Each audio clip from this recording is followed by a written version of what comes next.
Welcome to this week's episode of So, What's the Catch? We really appreciate you tuning in. Bryan, James, Churk Berzerk, and myself love doing this show every Wednesday. It gives us an opportunity to get together and discuss a wide variety of topics from across the sports world, be it from the National Basketball Association, Major League Baseball, or the National Football League. Occasionally we throw stuff in from the National Hockey League. But mostly we focus on the NBA, MLB, and NFL. Tell your family, tell your friends, tell everyone you know. Subscribe to the So What's the Catch YouTube channel and also subscribe to Unger to the Max. We post every episode of So What's the Catch on both channels. That way there's more outlets for you to catch an episode. So maybe you haven't subscribed to So What's the Catch, which you should. Well, guess what? You can watch this week's episode on Unger to the Max. Maybe you haven't subscribed to Unger to the Max yet, which you should. Guess what? You can go over to the So What's the Catch YouTube channel and watch the video there. We like to give you various platforms to catch every episode. So with all that being said, welcome to today's episode of So What's the Catch? So today is the last episode of So What's the Catch for the month of June 2022. Don't worry, we're not actually going anywhere. But I wanted to have a little bit of fun with it because it is the last week of June. So have a little fun with it. Anyway, yes, this is So What's the Catch? We do this thing every Wednesday from 2 o'clock to 4 o'clock. Make sure, if you haven't done so already, subscribe to the So What's the Catch YouTube channel. Subscribe to Unger to the Max. And follow the Sports Room Talk Show on Anchor and Spotify. Also, you can follow Guarding the Corner on thisisbelieveland.com. Bryan and James do an excellent job with their podcast. I still need to listen to your latest episode. Get on that, man. What are you waiting for? Here's a recap. Suck it, dead Twins owner. Yeah. That's all you need to know. Anyway, let's get down to business to defeat the Huns. Anyway. What, you don't know Mulan? Why are we making Mulan references? Yeah, it just carry on. Anyway, I'm trying to have some fun with it. Sheesh, You're having a blast. It's just we're not having fun. It's not even hour 2 yet. You're welcome. Anyway, so the Colorado Avalanche are your 2022 Stanley Cup champions. They prevent the Tampa Bay Lightning from going for the three-peat. And, yeah, the Avalanche won Game 6 2-1 on the road. In fact, they clinched all 4 of their series on the road. Well, it's going to happen one of two places, at home or on the road. They just have to take care of business on the road. So, yeah, really a coin flip. Yeah, I know. So, no, but Cale Makar had a great series. I don't know. I wasn't really crazy about him being picked for Conn Smythe. I kind of thought McKinnon, to be honest. But I don't have any real problem with it. But that last game, he didn't really impress me. He had a -1 ± that game, whereas McKinnon had a goal and an assist in that game for the clinch. So I don't know. I thought it was an interesting choice, but it's hockey. Yep, it is. Jared Bednar, the Avalanche head coach, he became the first coach to win a championship with the NHL, AHL, and the ECHL. Because although I don't remember who he won a championship with at the ECHL level, he was the head coach when the Monsters won the championship in 2016. Yeah, that's correct. Yeah. Yep. Yeah, that's a good point. I mean, that's what happens with good coaches. You have success in the minors, you're going to eventually find your way to the pros, and it's, good for him to have continued success in Colorado. So I guess that's enough hockey talk. So let's get to our special. The reason I put it first, to get it over with. That's exactly what I told Josh. Yep. I kind of figured that. It's a trophy. It's a championship. There's a champion has been crowned. It's important, but let's get it over with. We're done. So, getting to the NBA, which is one of our big three, John Wall is headed to the Los Angeles Clippers after he gets bought out by the Rockets. I personally like this move. I think he will make a good third option to Paul George and Kawhi Leonard. I think so too. If he can play anywhere near the level he was with the Washington Wizards, I think that makes the Clippers a very dangerous team in the West. I think let's talk about John Wall for a second. In his last full season, 23 points per game, 4 rebounds a game, just under 11 assists per game. Churk, he was an all-star. Yes. That was in 2016-17. He's been largely useless since then. Well, hey. This guy is injured, and he's not someone you can count on. So, I mean, what are we doing? I mean, we're just doing the Derrick Rose shit with John Wall now. Nobody cares. I'm kind of with him on this one. I think John Wall's kind of his time came and went for him to be like one of the big 3 pieces on one of these championship caliber teams.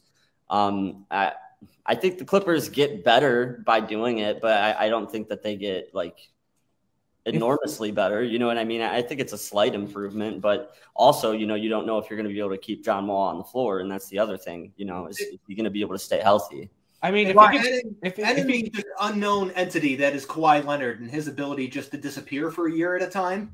Yeah. And, you have no idea what the Clippers are going to be. They could be a team that misses the playoffs. They could be a top 3 seed and eventually lose to the Warriors in the postseason. But, either way, I don't see them, raising the Larry O'Brien trophy anytime soon. If they do that, would you be shocked? I would be very shocked. Listen, if the Clippers win the title next year, I will buy a John Wall Clippers jersey. Okay. For every one of us. No, just for myself. I don't have that kind of money. It's not going to happen. He doesn't have John Wall class of the Western Conference. Right. I think we all agree there, though. You know what I mean? It's still there. It's theirs to lose at this point. Right. Yeah. And I don't think that adding John Wall puts them on a level with, Steph and Clay and Draymond. I just don't think that it does. I agree with you on that one, Brian. But you brought up a very key phrase. If he can stay healthy. That statement doesn't just apply to John Wall in this particular case. It applies to Kawhi Leonard. It applies to Paul George also. These guys have a history of injuries. Because think about it. When the Clippers went to the Western Conference Finals against the Suns, Kawhi Leonard wasn't there. Maybe the Clippers do get to the finals that season if Kawhi is healthy. And win it. We don't know. Maybe they go on to play the Bucks in the finals and they win the title.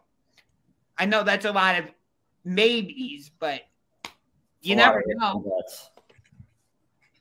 A lot of ifs and buts. I mean, you make a good point. But yeah, I think that the biggest point you made there is that health is an issue for more than just John Wall on this roster. Exactly. So yeah, it's hard to make predictions for a team that, you don't even know who's going to be available by the end of the season. So the Clippers are really a hard team for me to figure out. And that's why, the John Wall move, is it, good? Sure, but I still don't. I'm having trouble seeing how it plays out long term because you never know who's going to be on the court. Yeah, and the other problem the Clippers have, and this also applies to the Brooklyn Nets, is they're going to play second fiddle to the other team in their town or in their state. Like the Clippers, they're always going to be the little brother compared to the LA Lakers. And the Brooklyn Nets, they're always going to be the little brother to the New York Knicks. I mean, come on, let's be real here. New York doesn't fuck with the Nets. Come on. It's Knicks or nothing. Yeah. Even if the Nets win a title, they'll say Knicks. They won't fucking care. They won't care at all. No, that's what I'm saying. The people that root for the Nets in the metropolitan New York City area live in New Jersey or Long Island. It's nobody in Manhattan. It's or Brooklyn. It's the people in Brooklyn, Queens, and the rest of Long Island and New Jersey. I mean, it's essentially the same like demographic that are Mets fans root for the Nets, but just less of them. Okay. Yeah, it's a similar situation on both coasts. You know, the Lakers are obviously dominating in that market, and the Knicks own the New York market. Obviously, New Jersey had their run there with the Nets, and a lot of them still follow Brooklyn. But yeah, I don't see any kind of like New York love to the Brooklyn Nets. Yeah, which is exactly what I'm saying. I mean, yeah, the only reason I see the New York love maybe based on like just the logo. That's nothing. No, you don't see anybody rocking Nets shit. Are you kidding? I've seen people wearing rock Nets hats throughout my lifetime. Okay, but compare that to the amount of people you've seen rock Knicks shit. Like Knicks shit, it's Knicks. It's Knicks or nothing. You'd be surprised. It's Knicks or nothing there, man. It isn't Brooklyn, okay? Like, there was that hot moment, like, when Jay-Z bought the team and they changed the colors. Everybody was kind of into the Nets, where they were, like, not good yet. And was it when they had Darren Williams? Yeah, when they tried having Jason Kidd as their head coach. Okay, that was a disaster. People were, in it on that. They were in it when, Kyrie and KD first came to Brooklyn. And Jared Allen was still on the team. Sure, but that doesn't matter here. But nobody cared outside of those times. It's the Knicks. It's the Knicks. It's the Knicks. Exactly, right. Which is a good transition because Kyrie Irving, after failing to find a sign and trade, which who knows if that was all legitimate or not, because you never know with Kyrie. Yeah, it was. It was legitimate. He was definitely interested. But he is remaining with the Brooklyn Nets. Well, geez, I'd love that $37 million too. I mean, that's hard to turn down. But let's look at it here. It's a lot of money. He's playing on a team that's going to be good. At least they should be good. But let me ask you this: which team do you have less faith in, the Clippers or the Nets? Because I don't know. Yeah, that's a good point. Yeah. It's a lot of the same. It's you don't know who's going to be available when, and you can't have any kind of continuity on the court. It's hard to become a championship team. Yeah, I would agree with you on that one. I would actually say, if we're talking less confident, I would say the Nets, mostly because even though Kyrie has decided to go back to Brooklyn, I don't think this whole thing is over yet. Like, because I'd put more stock in the Nets personally, just because they have Kevin Durant still, and Kevin Durant doesn't have a shot. So and Ben Simmons. Ben Simmons has played 0 games for the Nets. Right, he still hasn't even been on the court for them yet. So I do think that he could be a valuable piece on that team, though. I think obviously defensively, but it's just you don't know. There's too many question marks with this team so far. Yeah, hence why I'm saying I'm less confident in the Nets. I think there's just too many question marks. We don't know if Kyrie is going to stay long term. And if he doesn't stay long term, how does that affect Kevin Durant? And, like, is Steve Nash really a proven head coach? I would say. Well, that answer is no, because he's not a proven head coach. That's I can answer that real quick. He's not. It was Kevin Durant's choice to have Steve Nash basically there. Yeah, because, you had Kyrie saying, oh, we're good enough that we don't need a head coach and all that. And let me just say this. While I don't agree with a lot of the stances Kyrie takes in terms of outside sports stuff, on the court, I love watching him. He's got some of the best handles in the league. And when he gets going offensively, good luck slowing him down. Yeah.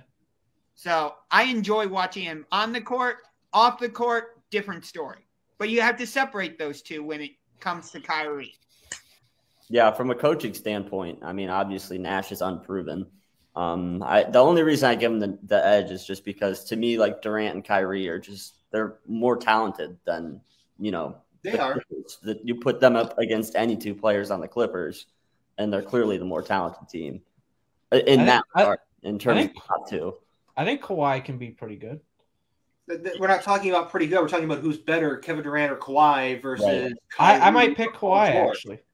I mean, They're crazy. Kawhi, but Kawhi's so inconsistent. You know, he, like James said, like he every once in a while he has a year where it's just like that's not Kawhi. Like it's not Kawhi numbers. You know what I mean? He's just and then all of a sudden he's like a superstar.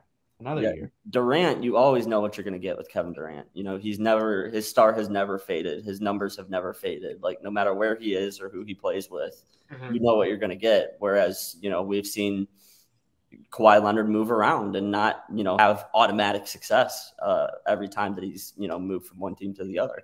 And then you added Paul George being one of the more overrated players in the entire league, and it's just like, what are we doing here?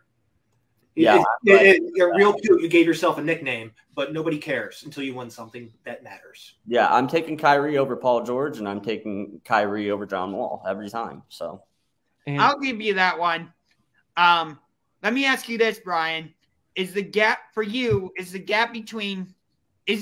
me say it like this. Is it a large gap between Kyrie and Paul George? Or is it like, I think so, yeah. Okay. Both of them are Hall of Famers. Okay, you throw everybody into the Hall of Fame way too early. You really do. Yeah, you did. Number one. Okay, number two, there's one Hall of Famer in that group, potentially, and it's not Paul George. Paul George is. No, he's not. We've gone over this. He's not. Yeah, he's a seven-time All-Star. So what? I don't care. The All-Stars every show. Between Paul George and Kawhi, the only one who has a chance of making the Hall of Fame would be Kawhi. But I mean, Paul George, I think, is a first ballot. No, not even close.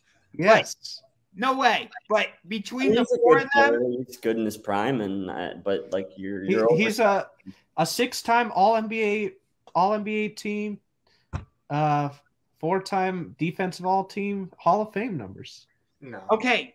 Brian even agrees. Sure. I mean, those are good. I was nodding my head like, yeah, those are obviously good, accolades to have next to your name, but I'm not ready to put him in as a first ballot Hall of Famer. Like he's 32 years old. He still has, 4 or 5 years left in his career. We don't know what he's going to do. And he's a seven-time All-Star. Because to me, Hall of Famer means like you sustain success for a long time. Mm-hmm. And he has. You go from 32. Yeah, but if he turns 32 this year, he's 32 now. So if he goes the next 4 years and doesn't win shit and his numbers decline, are you still going to say he's a slam dunk Hall of Famer? And I don't think that's the case. Yes. No. I will. Yeah, but you also think that Taco Fall should have started at center for the Eastern Conference last year. So yeah. I was joking on that one. Brian. Anyway. I was joking on that. Churk, this is why we call you the wild card, because we have no idea what the heck you're going to say, and we have no idea if it's going to be on topic or not. We know if a player is even marginally good, though, you're ready to have a bust for him in the Hall of Fame. You know that. But it's weird with Kawhi, because you're right.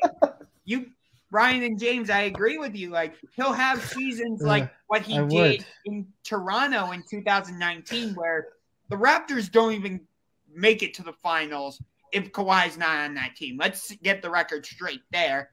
And that was his MVP season, right? Huh? Was that the year after or the year of his MVP season? Kawhi? His most recent one. I don't think he had an MVP. I think he had a finals MVP. My bad. Yeah, he's won finals MVP twice, but I don't think he's won league MVP yet. Yeah, he hasn't. But anyway, yeah, so he'll have a season like in 2019 where he led Toronto to the championship, which I think we all agree. If Golden State was fully healthy, they would have dismantled the Raptors in that series. And then he had the season in 2014 where the Spurs just took apart Miami. But then he'll have other seasons where it's like, Kawhi, are you even there? Are you going to play at all? So, I think you two are 100% correct. I think his bust is in the Hall of Fame.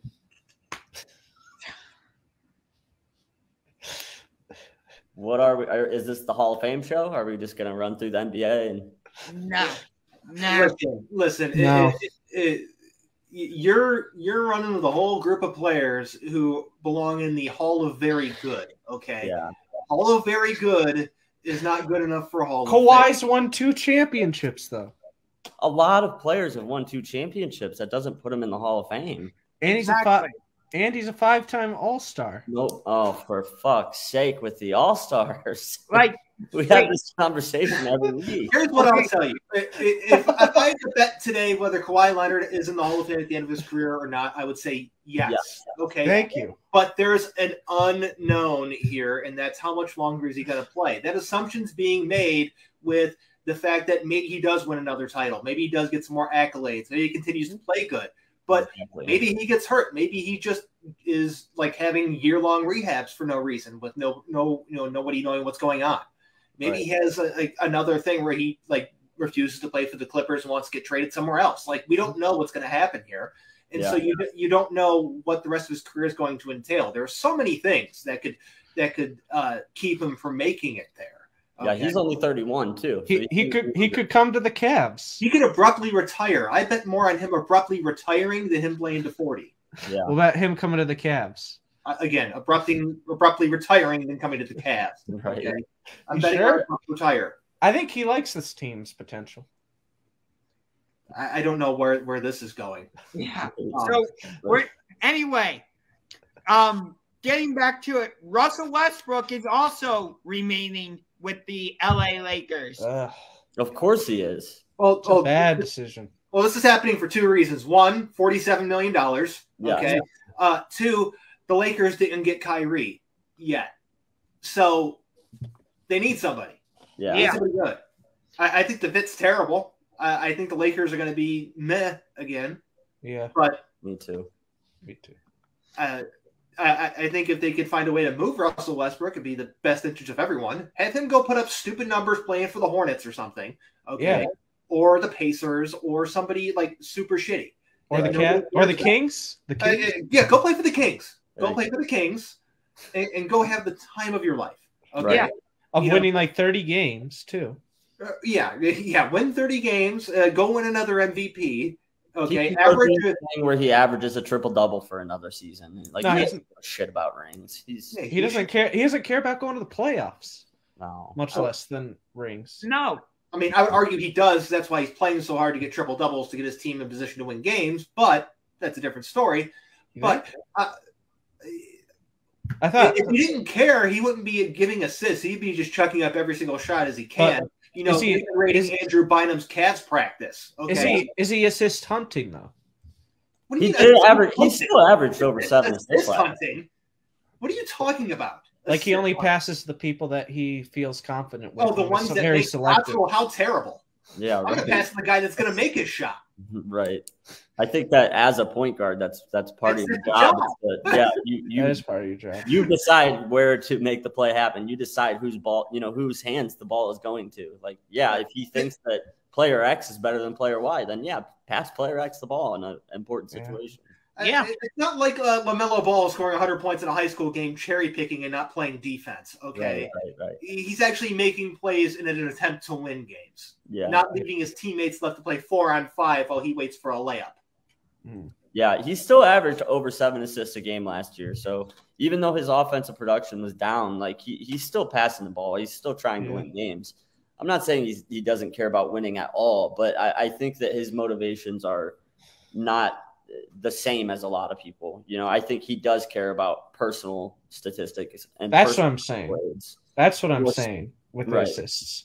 That's fair. I mean, if you think that that's more important to him than the other, then yeah, I mean, that's all I'm saying. Right. But he's still assist hunting. He still produces, he's still, it's not like he's not out there playing hard. Yeah.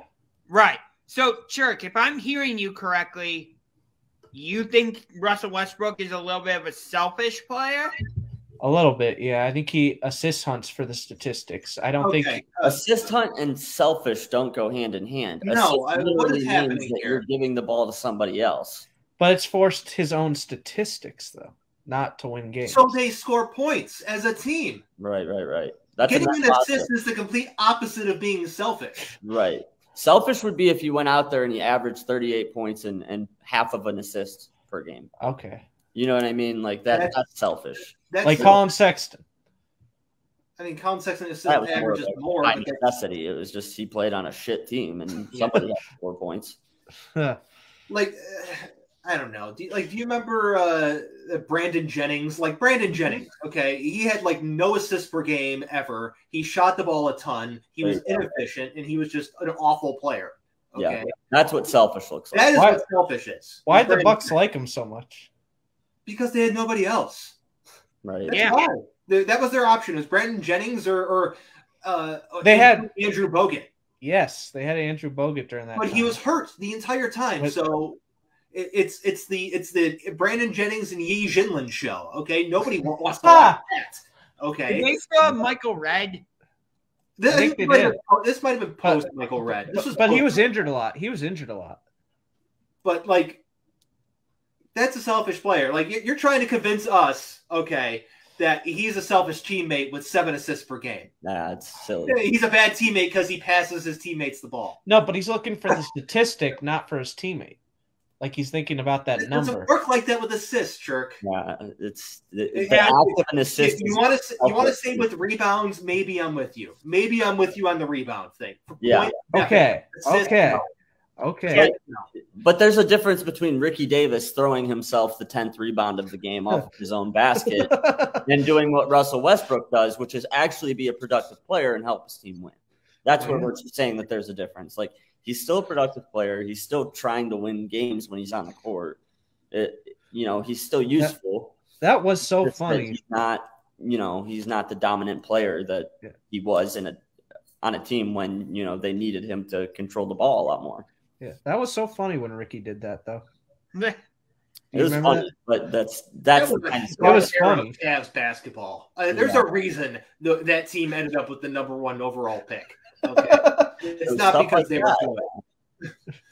It was a losing effort too, wasn't it? I'm pretty sure we lost the game too. I think we did, but Bryan, so that's a selfish player. Bryan, going back to what you said about the Clippers, and I think we all kind of said this, if they can stay healthy, it's the same situation for the Lakers too. Like, we don't know if Anthony Davis can stay healthy. Right. LeBron recently has had some injury concerns where you're like, okay, is he going to be there the whole season?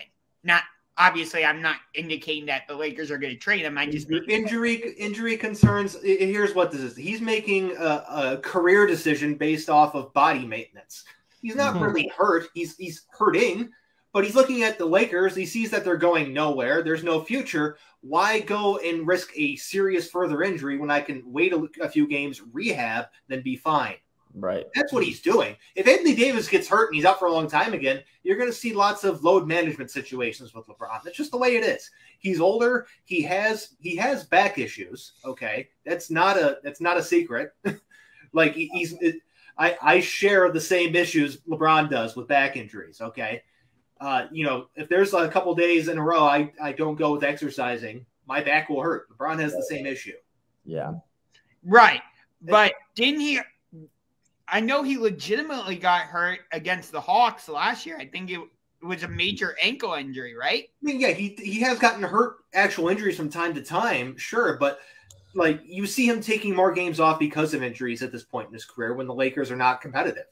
Right, I mean, that's what I'm trying to get at, is that when it's not competitive, when the team's not there, you're seeing him just being like, well, fuck it, I'm going to just start drinking wine on the sidelines. Right. So, but you mean like what people accuse him of doing from in the 2010 playoffs when he like quit on the Cavs or whatever? Is that kind of what you're getting at? Or am I missing? No, because he actually played in those games. I'm talking about just not playing for business decisions, which is the right move when you're playing for a team that sucks and you're 37 years old or whatever he is now. Gotcha. Okay. Now I see what you're saying, because I know people accused him in 2010 of like, oh, he quit on the Cavs and because he knew he was already.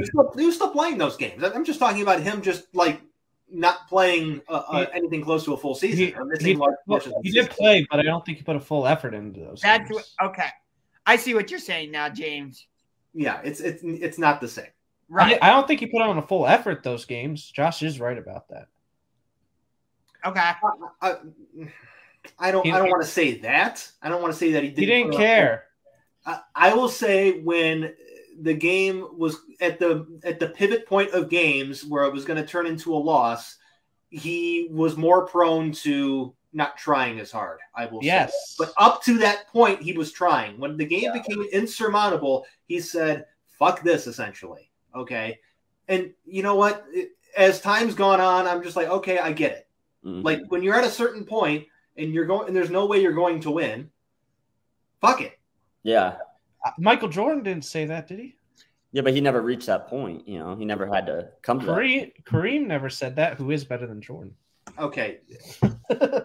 No, we're not getting into this whole GOAT discussion. I already screwed it up last week. Did I give you an aneurysm, Brian? I already screwed it up last week. We're not getting into this again. No Kareem? Number one? I got no problem with Kareem, but we're not doing this today. No.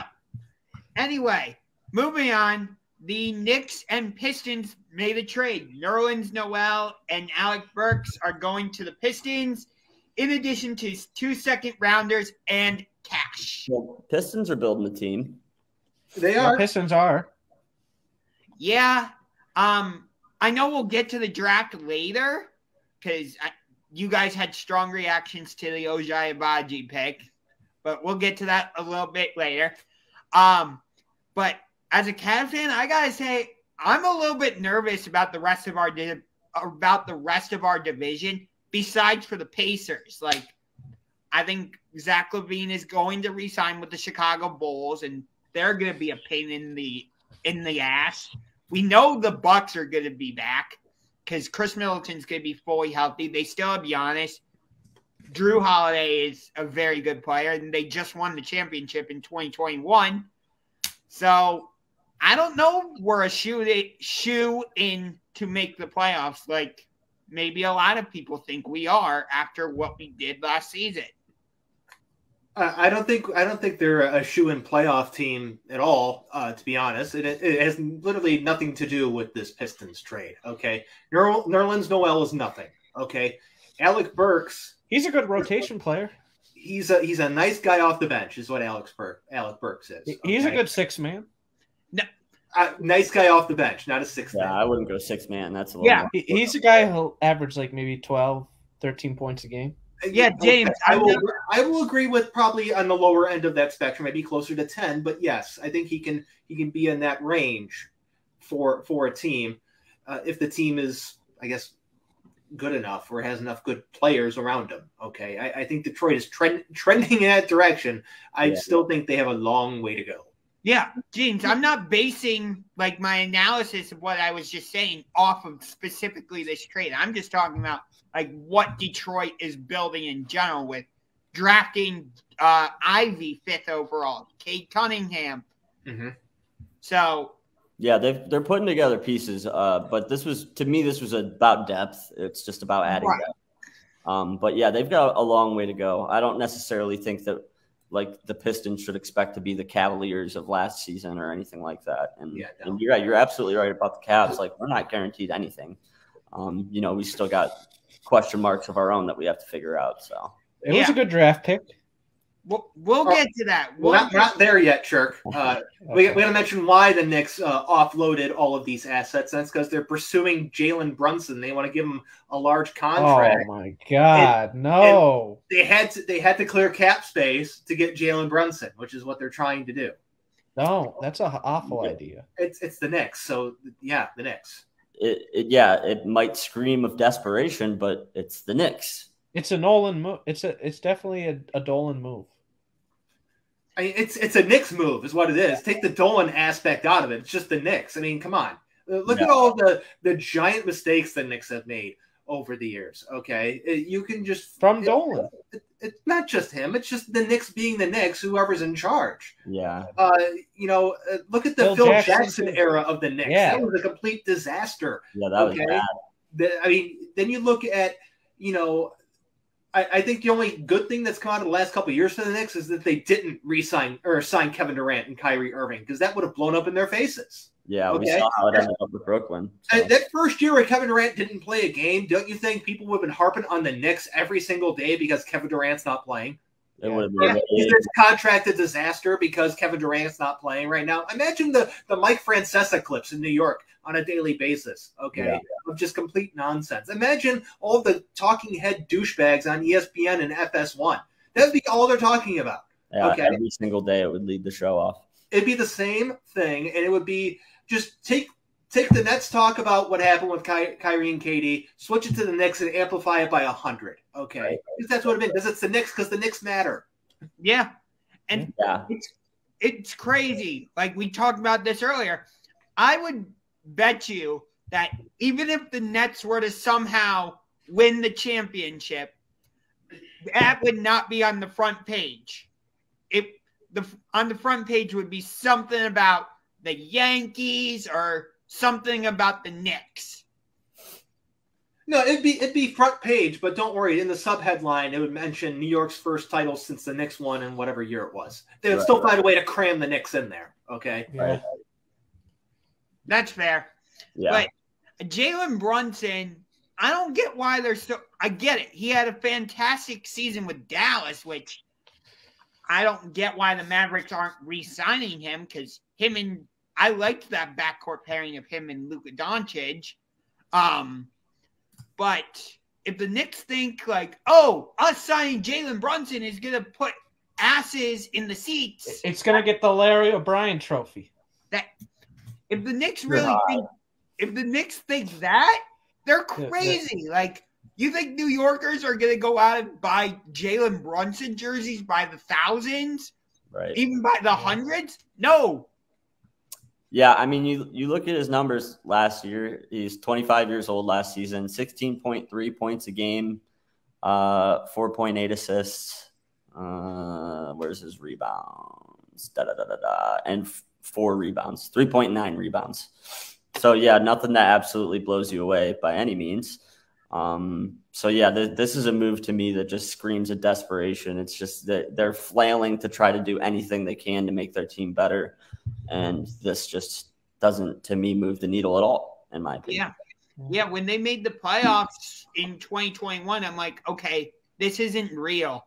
Like, when they got eliminated by the Hawks, I'm like, yep, that totally makes sense.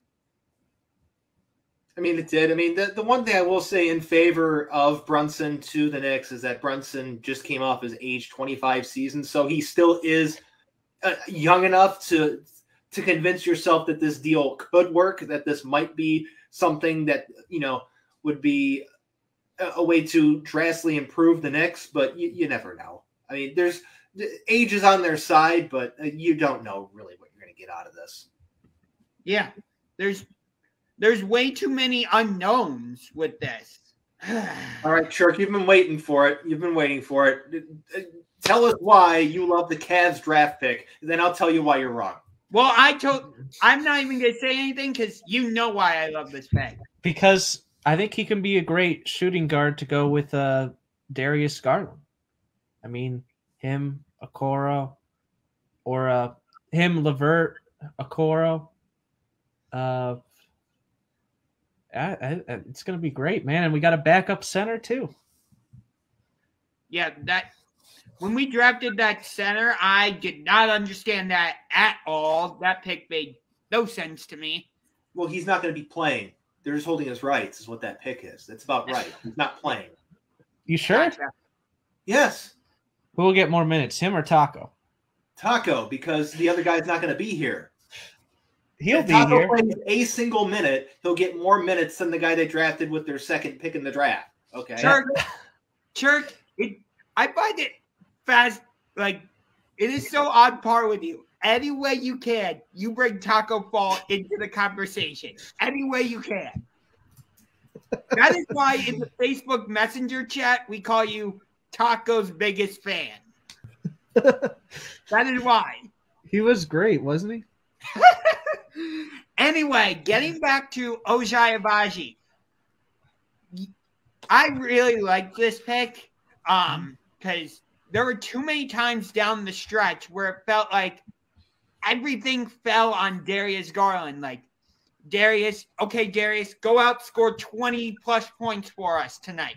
Go out and get 10-plus assists. Go out and do this, do that, do that. It felt like it got to a point where it was just way too much for him. So I feel like by drafting Ojai Abaji, yes, he's a 4-year senior, so he's a little bit older. I get that. But he's only 3 years younger than Jalen Brunson. Yeah. He's already going into his 5th season. Yeah. That's a fair argument, Brian. I'll give you that one. What I do like about Abaji, though, is he doesn't need Darius Garland to set him up. Like, I watched him throughout March Madness. He was good at getting his own shot, so that takes some of the pressure off of Darius Garland. So, again, he doesn't feel like he has to do everything. He doesn't feel like he has to score 20 to 30-plus points a game, whatever. He doesn't feel like he has to set everybody up. I get it. He's the point guard, so that's part of his job. But sometimes it just felt like it was too much, if that makes sense. Okay, so time to burst your bubble. Okay. You mentioned one of the big concerns right off the bat, and that he played 4 years in college. Okay. NBA starters, NBA contributors, NBA players who actually matter don't spend 4 years in college anymore. It doesn't happen. Okay. Some of the biggest people that I saw, because admittedly I did not pay attention to, Kansas basketball. So I had to go to the people that I look at and the people that follow them, the people that do that. And they're like, loved him in college, but this guy's going to be nothing more than a role player in the NBA. So you're telling me they drafted a role player at 14? Okay. Then if for what you mentioned about getting his own shot, the Cavs don't need that. They don't need guys to get their own shot. Okay. What? Are you kidding me? They don't. And here's why. They have Darius Garland. Okay. Their backup, who they're looking to bring back, Ricky Rubio, another guy who needs the ball with in his hands to do something. Karis LeVert needs the ball in his hands to do something. I'm assuming Rubio's back, but for right now, Colin Sexton was sent a qualifying offer by the team. He's another guy who's a ball-dominant player. Yeah. You can't have a team full of ball-dominant players and expect it to work. It's a disaster, okay? Hopefully they get rid of Colin Sexton, but bring in a ball-dominant player to play with LeVert, Rubio, and Garland. What are they doing? They need guys that catch and shoot, okay? They don't need guys to create their own shot. Their shot is created by the play that gets them open. They don't need anyone to try and dribble and get open. Stand in the corner. Garland will give you the ball after he drives. Okay, and you're going to hit the Chetty. Corner. That's what Chetty's for. You know who was really good at that this year was the guy right there from Ohio State down the road, Malachi Branham. Malachi Branham. He would have been fantastic right there because you know what? They need guys to catch and shoot threes. Yeah, he shot 62% in the month of March. A lot of catch and shoot. And he's also 6'6" with a 6'10" wingspan, and he just turned 19 a month ago. So tremendous upside. He was on the board. It made sense from a fit standpoint more to me. I think that was a position that we needed more depth at. So that's why personally I would have liked going with Branham. I'm not like crazy against Agbaji or anything. I think he's a good player, and he did play very well down the stretch for Kansas. Like he was probably the most valuable player of the Final Four. I believe he was get that achievement. Yes. Right. So, he's a guy that proved he can be a winner and play on the big stage, which is good. And that's probably a lot of the reason why he's getting overhyped. But the fact of the matter is the previous 3 years, when it came time to be evaluated and determine whether or not he was a professional basketball player, they've continued to say no until this year. And now all of a sudden that they win the championship and he's the most valuable player, now all of a sudden they're evaluating him as this guy that's totally different than the same guy that they were evaluating differently a year ago, if that makes sense. What about Khalifa Diop? Khalifa Diop, that was he's not going to play. I told you this already. Yeah. That's a draft and stash move. They just wanted his rights. He's not playing a single minute for this team. Yeah. He's good. He's not going to play for this team, so the less said about him, the better. And what about Luke Travers?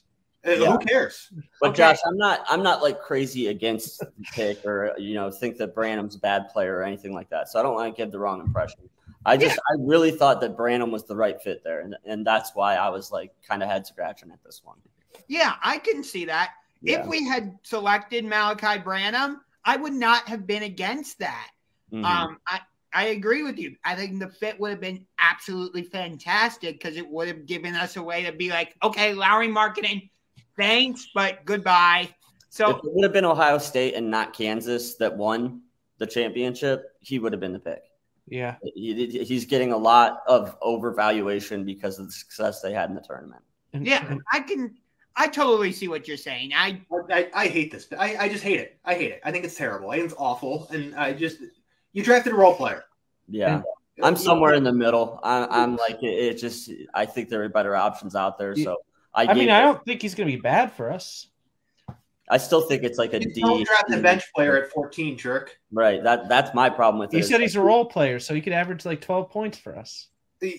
You don't draft bench guys who average 12 or 13 points. Like, who has ever made an impact in this league that averaged 12 points a game? You don't draft. When you have a lottery pick, Churk, your intent is to draft someone who's going to be a starter. Okay. Yeah. Here's my problem is I don't think we're going to get a pick this high again soon. You know what I mean? Like this is the chance where you got to take a young guy with promise because next year, if we continue to have success like we had last season, we're going to be picking even higher. We could trade him in Sexton. You want to take an older guy with a lottery pick when you could have went with a younger guy this year. Next year, take a role player. You know what I mean? Like, your argument is totally valid, and I don't even disagree with you fully on it. Maybe I'll say this. Maybe I did get a little caught up in what he did during the tournament. Although I watched a little bit of Kansas during the regular season, and I liked what he did throughout this season. But again, if we had drafted AJ Griffin, or I think that's when 16th overall, and I remember correctly. Anyway, or if we had drafted a small forward, let me just say it like that, I would have been all right with that as well. What about Mark Williams? Was he the center? Yeah. No, we don't need a center. We have Jared Allen. We have Kevin Love coming off the bench. We have Evan Mobley. We don't need another center. And we got Diop too. Diop. Dude, he's not playing. We've been over this. How do you know he's not playing? Churk, he is not playing. How many times do we have to tell you this? The purpose of this pick was to acquire his draft rights so they can trade him in 4 years, like the Cavs did to get another pick in this draft. Okay. You don't think he's good? He's not playing. He's not playing for them this year. So, this is about rights. This is about future trades. It's not about him doing anything. He's the new Taco. No, look how that worked out, buddy. But he went to the G League and gets traded. Like, you want another one of those? I mean, we could have used Taco. That was the problem. No, we couldn't have. Absolutely not. We overperformed expectations by a long shot, and it had nothing to do with Taco Fall. He had no on that team. Got to check this out. This guy that we drafted, Diop, has averaged 5.7 points per game. In 5.7 points per game. In what league? In the Euro Cup League. Yeah, exactly. Even worse. Okay. By the way, I looked it up. It was AJ Griffin who was drafted 16th overall from Duke, so I was right about that. I just wanted to double check that. You're being so judgmental, Brian. They didn't draft him with the intention of him making the roster or him playing. It's just so they say we have the draft rights to him. Okay. Yeah, here's from Chris Fedor right here. I'm reading an article right after the draft. With Cleveland having 4 picks going into the night and 11 players on guaranteed contracts, a draft and stash selection was always likely, and that's what this was. So there you go. Well, it's not just us saying it. It's not just us saying it. Like this has been the narrative on him since the pick. On Diop? Yeah. I just read it to you. It's Job. You got to stop it, man. It's Job. Like the guy that used to play in Cleveland. The Job. Yes, the Ghana Job. Same name. And he was good too. He was useless. Oh, okay. Good Job was useless. Yeah. He was completely useless. Why are you so obsessed? Okay, let's move on before Churk gets. Next, we're going to hear Churk preaching the merits of Chris Mim. Okay. Or how about Vitally Potato? Oh, okay. You just called him Vitally Potato. His name is Vitaly Potapinko, my friend.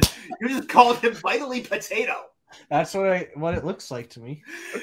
You're cutting out half his name. Potato. It's not even hour 2 and we're already like this. Welcome to So What's the Catch, ladies and gentlemen, where sometimes shit just hits the fan. Vitally. Yeah. Vitally Potato. Hey, Churk, quick question. How do you pronounce the name of the country that looks like a boot in the Mediterranean Sea? Which one? Oh, no. Only one. What do you mean which one? There's only one. Italy. How do you say Italy? Italy. Oh, so it's Italy, but it's not Italy? It's not Italy? Italy? I said vitally. Yeah. Italy. Are you sure it's not Italy? It's not Italy? Whoops. I thought it was pronounced vitally. What the hell is happening right now? Italy.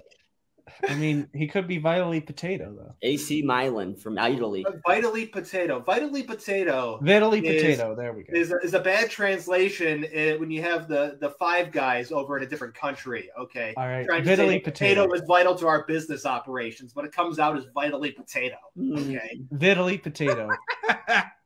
That's. Oh, good God. He wasn't bad, was he?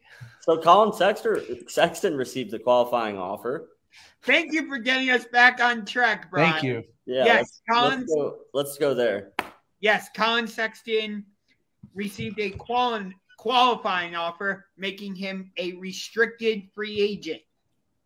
So that means he gets to choose. James, you put this on the rundown. Mm-hmm. Pacers are currently the favorites at plus 200. Pistons are at plus 300. And the Wizards are at plus 350. What are the Cavs? The Cavs don't re-sign him. So if I he doesn't return to Cleveland, that's the odds of which teams would be willing to pay him. And there's one common theme with all three of these teams. They suck. Okay. All the Cleveland teams? We need to look here. Is you look at these teams, they're bad teams. Okay. And they're just looking for somebody to do something. Right. Yeah, and I'll tell you what else. Besides the three of them just being bad teams, they're also confusing teams. Like, I have no idea what the Washington Wizards are going to do. Like, are they going to resign Bradley Beal to a max contract and try and actually build around him? What the hell are the Pacers doing? And, yeah, the Pistons have me a little bit concerned, but it's only a paper thing right now. We need to see it on the court. I mean, yeah, I think the Pistons are on the right track, but I agree with you completely. Like the Pacers and Wizards are just not good teams right now. So, and the Wizards for me are the most frustrating of that team because Bradley Beal's not a superstar player, but is it fair to say he's a star player? Is that fair? Yeah. Actually, maybe not. Don't you say it. Don't you fucking say it. I'm sure he's got a lot more to prove. You're right. I'd say he's a tad under star in my opinion. He's a Hall of Famer. Oh, God damn it! I think he's a really good player. I don't think he's quite a star player yet. Honestly, I think he's really, really good.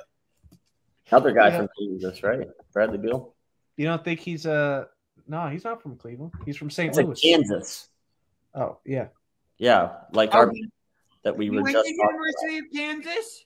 Yeah, he played with Kansas. I didn't think so. Anyway. Yeah, 6'4" shooting guard for Kansas, Bradley Beal. But the Wizards, third overall pick. The Wizards he should have been picked second. Anyway, the Wizards are frustrating for me because it's like, okay, are you going to commit to Bradley Beal and actually try and build a good team around him, or are you going to completely blow it up? Like, they're in this weird like middle ground where it's like, no, we're not gonna completely blow it up, but no, we're not gonna build around Bradley Beal either. It's like, pick a damn side and stick to it. Simple as that. This is just a sign of a bad organization. It's the Wizards, so yeah. Bradley Beal and Colin Sexton have really similar numbers. Yeah. If I'm the Wizards, I trade Bradley Beal, get the stupid load of picks that some stupid team's going to offer you, probably Oklahoma City because they have too many for roster spots. Okay, they're going to be terrible. All the picks that they got from other teams are going to be terrible. Take all those picks, which are going to be high, unload Bradley Beal, keep your own pick, sign Colin Sexton, finish in the bottom third of the Eastern Conference, and get a top 10 lottery pick, and use all those other picks and build a young team. Then when Colin Sexton's contract is up, kick him to the curb. You think that's the best idea to do? I mean, they're not a free agent destination. They're not going to get anyone. Their best chance was Kevin Durant, and he said no. Okay, Yeah. So you're not going to get anybody. You're Andrew Wiggins. Okay, and that's not going to do anything. Right. Okay, you're not going to get any marquee players to come to the Wizards. You're going to have to draft them. That's Like what I'm saying. Yeah. Like, just a hypothetical. What if Bradley Beal was traded to Charlotte to pair with Lonzo Ball? That'd be good. That'd be quite the body swap that they pulled off because that's LaMelo in Charlotte. Now, But I got your point. But those two together, I think they'd be very productive players. I think it'd be a better version of what we saw between Beal and Wall in Washington. Because I think LaMelo is a more dynamic player than what John Wall was. What if he came to the Cavs? He's okay. First off, he's not coming to the Cavs at this point. But Sure? I would love that because he would be their starting shooting guard. They would get rid of some players that they don't need, and then they would clear up some roster space, clear up some minutes for actually good players, and stop playing garbage guys 5-6 minutes a game. Okay? Like Chetty Osman? I'd give him Sexton for Beal, straight up. Could we? Yeah. Hey, if Washington wants to do that, hey, Larry Markkinen, thanks for your time. Sexton, I'll give Martin, and the draft pick. The draft pick. The clown they just drafted, trade them all for Bradley Beal. I'll even throw in Kevin Love in there. No, keep Kevin Love. Yeah, It's funny to me though that the Wizards are thinking about adding Colin Sexton with Brad. If they do plan on having Bradley Beal be there, like they both are, like take a shitload of shots. Bradley Beal, 17.6 field goal attempts per game in his career, 17.6 field goal attempts per game. Colin Sexton, 16.3. Wow. So he takes even more shots than Colin Sexton, but he's better. So yeah. in my opinion, I think Beal's a way better player than Sexton. Oh, he is. Yeah. But they're similar players. Yeah. My mistake. I did mean LaMelo Ball. I did not mean Lonzo. You knew it. I knew. I just had to give you a hard time. Ballers in the NBA at this point. But it does bring up a interesting question because you got Bradley Beal, James Harden, and Zach LaVine all eligible for max contracts. So out of those three, if you guys were a general manager, who would you give a max contract to? I Out of wouldn't. those three? Yes. I wouldn't. I wouldn't either. Yeah, I don't think any of those three players are worthy of a max. I think of the three, the only one who would be considered worthy would be James Harden, but he's too unpredictable. So it takes him out of the running for that. He used to be a slam dunk. I don't trust Zach LaVine, and I don't trust Bradley Beal to be guys worth max contracts. So, I think are you Zach LaVine laying down now? What is happening? Whoops. What the hell are you doing? What just happened? I have no idea. Hey, For hour those, two, being ready to begin. for those of you listening on Spotify and Anchor, Churk is just being Churk. He's I forgot to turn the camera off. That was my bad. anyway. So What just happened? I have no idea. What were we talking about? Bradley Beal. Oh yeah. Oh yeah. Double B's. Right. We were answering the question if you had to give a max contract to either Harden Levine or Beal, who would you give a max contract to? Are you James and Bryan? You're both saying Harden? I I said would. no. Once I said upon nobody. Yeah, not anymore. I think Harden has dropped off a cliff. Like his production is just not what it used to be. So I think once upon a time he was absolutely a slam dunk max contract player, but not anymore. And he's a Hall of Famer too. I don't think either of the other two have ever been a max player. I think that Harden was. So that's why I give the edge over Harden. Yeah. Okay. If that makes sense. Yeah, I see what you're saying. Yeah, like I'm not giving it to him now, but at least he deserved it once upon a time. I don't think I've ever seen Zach LaVine or Bradley Beal be valuable enough to their team to justify a max. Yeah. If I absolutely if somebody said you have to choose a player, you can't say nobody, I would going off only last season, I would say Zach LaVine. Just basing it off of last season, but I see what you're saying. Overall, I don't see Zach LaVine as a max player.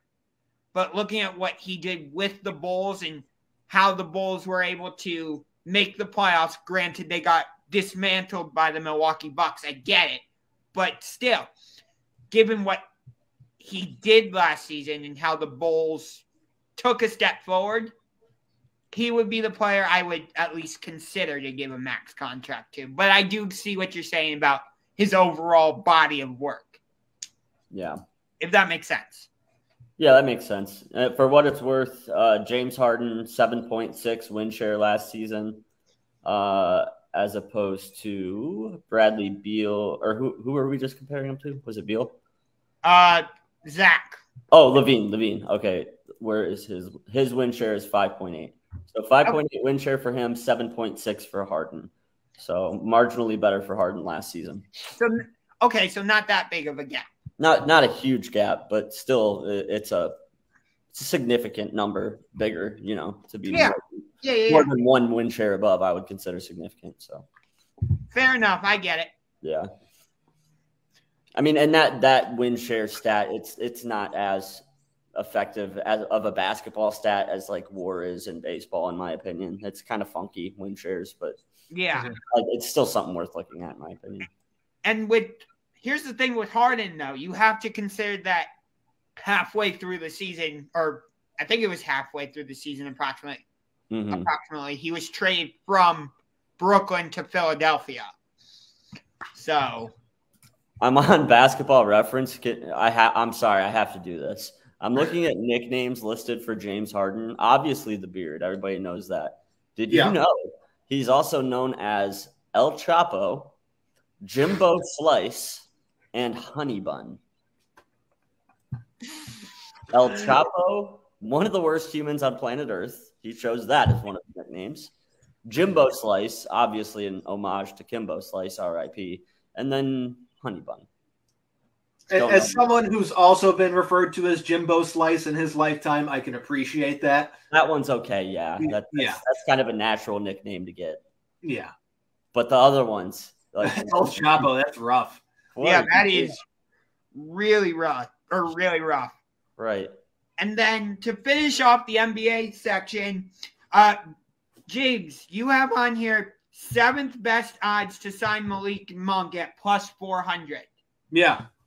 Who has the 7th best odds? Well, this is talking about the Cavs, so the Cavs. Guys. This was the Cavs section. Okay. Cavs, and the section ends, so This okay. Is Cavs. So 7th best odds for the Cavs. Plus 400, meaning if you put a $100 bet on the Cavs to do it, you win 4 if they sign them. So 4-1 odds. So, looking at him, he's a guy who hasn't really started except for out of necessity in his career. Mm-hmm. Do you know what the Cavs need? They need a guard who's a shooting guard who doesn't need to be a starter. So I'm looking at this. Good fit, right? Yeah, I'm with it. And he's still so young. Malik Monk's only 23 years old. He's still young. He's still growing. So, when you're bringing in a guy like that to have his ceiling, to not already have reached the ceiling makes it an exciting option. So I like this. And who's to say if they put him in the starting lineup, it wouldn't be successful? I mean, right.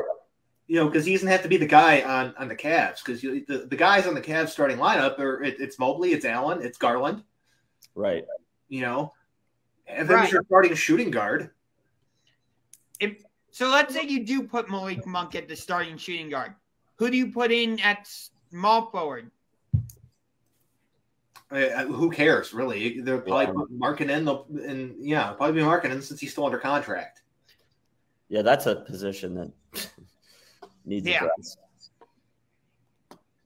Maybe they drafted Ojai Abaji with the intention of putting him at starting small forward. No, they're not going from extremely long team to extremely team without length. So they're going to keep going with the length thing. Okay, so that's what they're going to keep doing. That's why they're going to keep trotting out the Tower City lineup as long as Markkanen's under contract. Right. Oy vey. Let's see. How tall is Malik Monk? He's 6'3". 6'3". But listen, I am all in on a guy with the nickname God of Dunk. Okay, God of Dunk is a great nickname. I'm all in on that as well. But James, you made a really interesting point. Like, the reason Malik Monk isn't a starter isn't because he's not starter caliber player. He just hasn't had the right opportunity yet. So that's what makes this an interesting one to me, because you're not totally sure. He could be a lot better than what he has been in LA if he's given the right role with the right team. So this is one that would be an exciting move for me. Yeah, I agree with you. I would like this move. Mm-hmm. The only thing I would wonder is, let's say we do sign him. That would mean we have Okoro, Abaji, LeVert, who you could categorize as a guard, Garland, Rubio. That's a lot of guards. Yeah. You need guards. Yeah. You need guards. Okay. If there's anything we learned from last season for the Cavs, is that you need guards, and a lot of them. Okay. Like, how many games did we see played by Brandon Goodwin last year? Okay. He wasn't bad. But he's not a starter. He's a guy that plays 3 minutes a game, is what he is. You hope he hits a couple threes going into the end of the first half. He plays garbage time when you're up or down by 10 with 30 seconds to go. He's not someone that you're giving meaningful minutes to. Okay. Right. That's the Cavs played a lot of guys who got meaningful minutes who had no business getting meaningful minutes. Right. You mean we know what we got in terms of bigs. We got Jared Allen and Evan Mobley. Like, we know what we got there with that. Yeah. You know what I mean? Like, guards, you can never have too many guards. And when you look at last season, like you said, when you have to bring up players from the G League to start at point guard because you have no depth, like, it's good to have flexibility at the guard position and to have a deep room there. Yeah, I see what you're saying. I mean, let's not forget this team at one point started Kevin Pangos. Okay.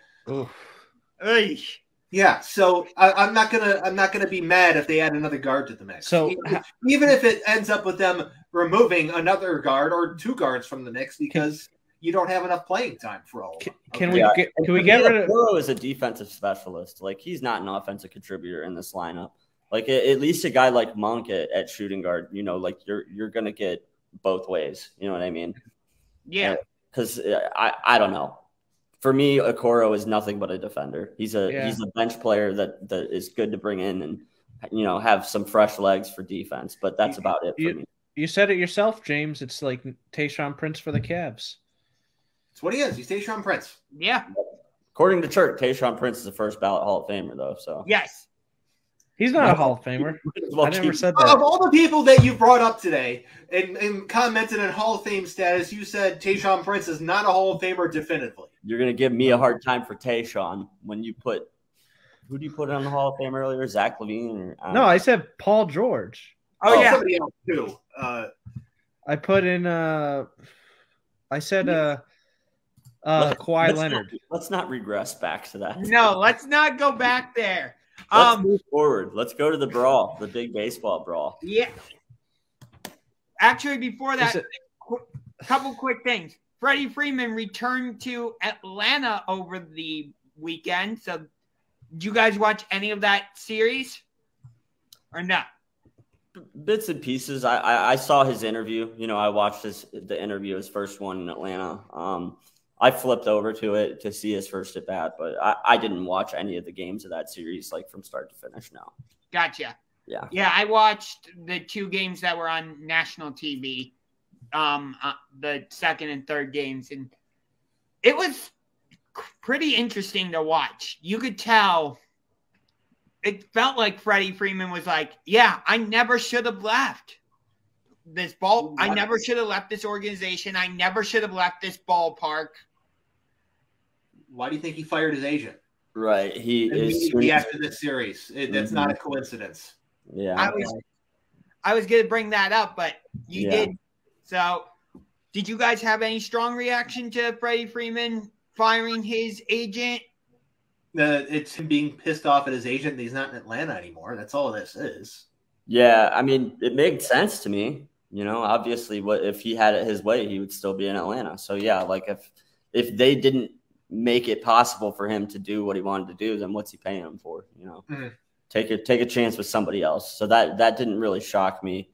But the only thing that like kind of shocked me about him doing it now is that he did it in the middle of the season. You know what I mean? Yeah. Because I don't necessarily think that like anybody on the Dodgers is like holding that against him or anything like that. But it does, you know what I mean? It's like kind of a distraction a little bit. If you could argue that, I guess, but I don't know. Yeah. Hey, it's not like he's upset he's in LA. He's in a very, very good situation. You know what I mean? It's not like he ended up in a horrible, horrible place. That's the only reason why I was like, okay, maybe wait until the end of the season or whenever to fire the people, but whatever. It doesn't matter. They were gone eventually either way. Yeah, the Dodgers are very much a World Series contender. Although, speaking of the Dodgers, they got shut out by the Rockies in Denver for the first time since 2016. That's baseball, baby. So that's why they play 162 of them. If nothing else, I just wanted to give that fun fact out. For what it's worth, this is like the B team Dodgers lineup. I mean, a lot of the guys are injured or not playing right now. So, like, yeah, that happened, but it's like the Dodgers backup squad. Yeah. And then the Astros are in the New York state of mind because they're going Yankee. They just did a weekend series against the Yankees where they threw a combined no-hitter. And then now they're playing the Mets for 2. And then they turn around and play a makeup game in Houston against the Yankees. Yeah, it's a brutal stretch. Both New York teams very, very strong this year, obviously. So it's not an easy stretch for that Houston team by any means. Yeah. I feel like I heard this in like the broadcast of the game last night between the Astros and Mets that the Astros are playing both the Yankees and the Mets in this stretch, that the Astros are kind of that measuring stick team for the Yankees and Mets to compare themselves against, if that makes sense. Yeah, it's an interesting opportunity for both teams to look at Houston at the same point in their schedule and kind of compare results. But it doesn't always work like that. You know, just because Team X beats Team Y doesn't necessarily mean that Team Y will beat Team Z. You know what I mean? It's like it does make sense because like boom, boom, they're back to back, and it's the same point of both their seasons. But like I don't know how much you can read into it. You know what I mean? Like if the Yankees swept them, which didn't happen, but if the Yankees swept them and then the Mets got swept, I'm not necessarily going to go, oh well, the Mets are done. You know what I mean? Yeah. Baseball's a funny game like that. You know, you can catch people at the wrong time and, you know, things happen. Even the best teams get swept in a series. Mm-hmm. Yeah. I mean, look at the Dodgers. Yeah, like you said, they're playing or they're basically on their B team right now, but the Guardians took 2 out of 3 from them. Right. And look at the Yankees. I mean, you mentioned that they got a combined no-hitter thrown against them by Houston. Like, that doesn't mean that the Yankees aren't a good team. You know what I mean? Like, the Yankees have one of the best teams that we've seen in the past 10 years. Yeah. So baseball is just a game like that where it's on a bad day, anything can happen. You know what I mean? But it did make it more impressive what Houston did, the fact that it came against that Yankee lineup. And So I do give them credit there. But no, I'm not going to necessarily say if Houston goes in and blows out the Mets that the Mets should be panicking or anything like that. Actually, speaking of the Yankees, they're playing the Oakland Athletics right now. It is 5-3. Yankees lead, bottom of the 6th inning, and there is a runner on second with 2 outs. Yeah, I mean, that makes sense. The Yankees are a better team than the Athletics. So so the Yankees and Astros split that 4-game series. Yankees won the 2 games the Yankees won against Houston were both walk-offs, actually. Yeah, and I mean, that's how just to show the point, about that's baseball. Like they get thrown a combined no-hitter against them, and then they win in walk-off fashion the next day. You know what I mean? So it's like they answered right back. They came and showed who, that's not who we are. We're right. Not. So, all right. We'll get to the Guardians in a little bit, but I know you guys want to talk about the brawl between the Mariners and the Angels. So let's get to that, and then we can get to the Guardians. So, there was a huge brawl out in Anaheim between the Mariners and Angels.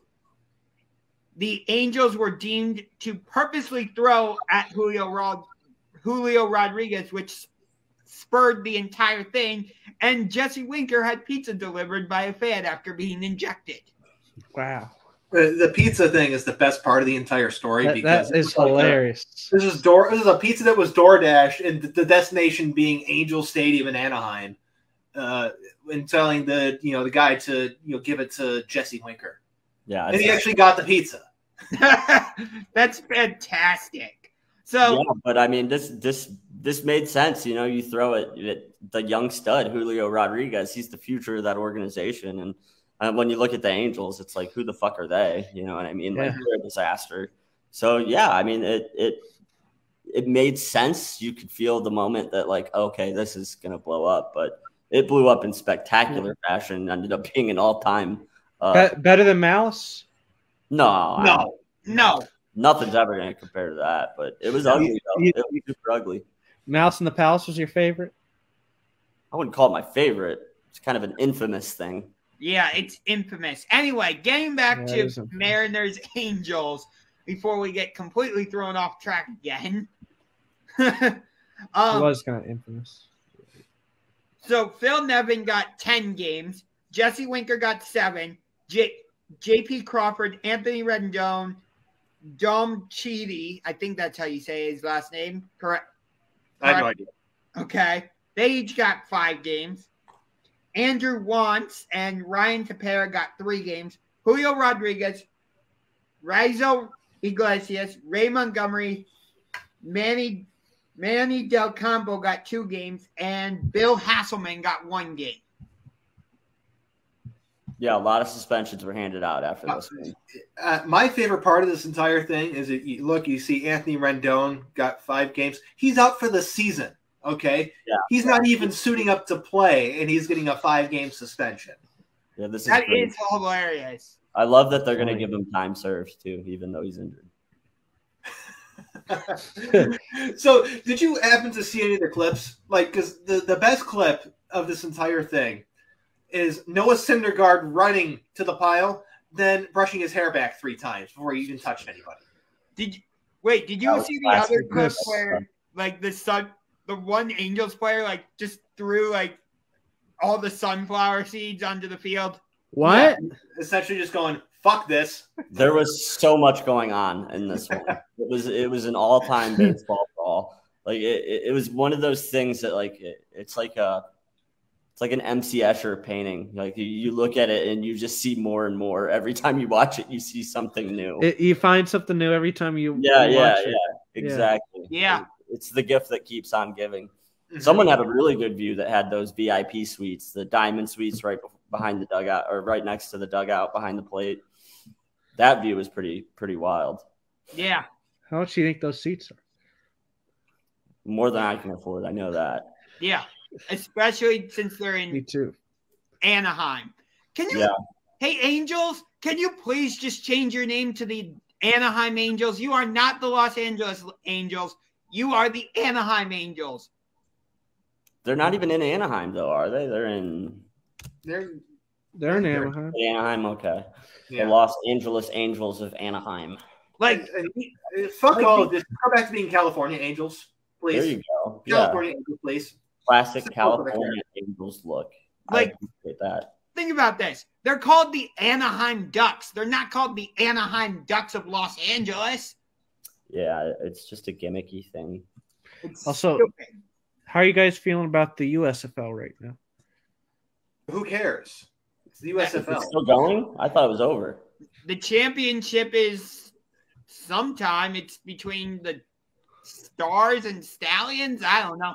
Anyway, getting back to Major League Baseball, because I don't know where the USFL came from. It came from the wild card, Churk Berzerk. There you go. Yep, you are the wild card. I love that you're embracing that name now. It's fantastic. I mean, it's not a bad nickname. Yep.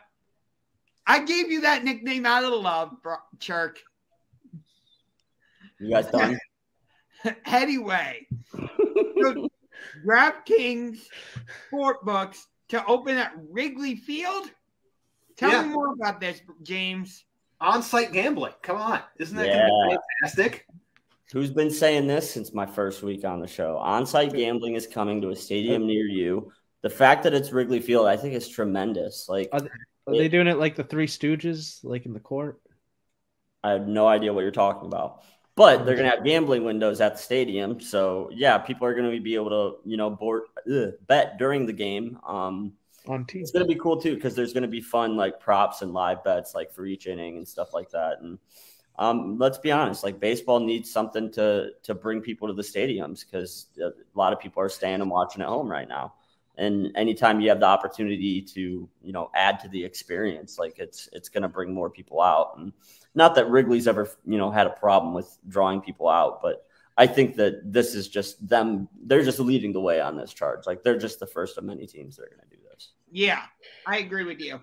Because if going to a Guardians game means that in the seventh inning, you can go drop $10 on Emmanuel Clase coming in and getting the save. Like that makes it, more interesting for a lot of people. So you think this will develop in other sports now? It'll be everywhere. Yeah.